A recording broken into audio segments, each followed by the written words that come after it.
बात का भाई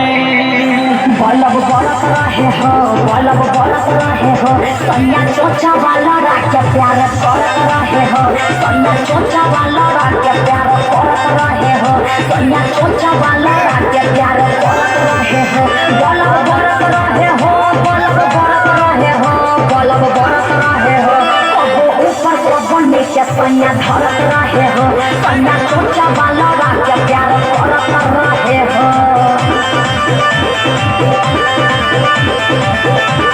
Carica Studio Ada.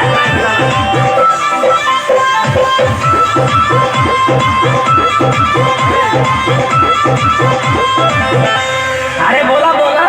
पलंग कैसे हिला मजा आई ए कैसे कैसे खेला तू पलंगिया पर खेललू आ कई बार चुमा तू पियावा के दिहलू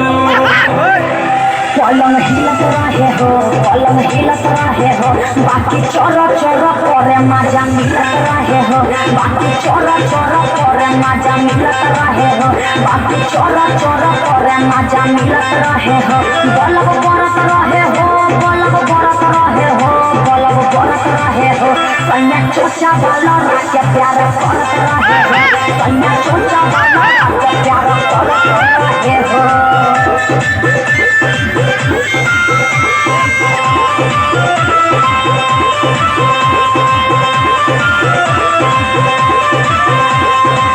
अरे सुना सुना और बतावा क्या भाई बोला बोला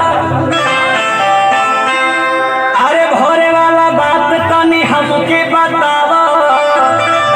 दीपक तिवारी अरवा के जानी तरसावा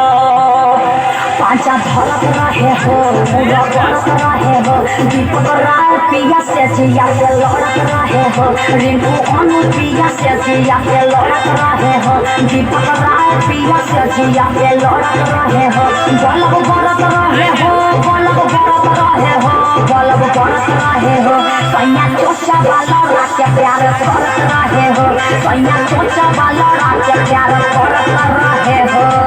तब तक टेम्परेचर बढ़ले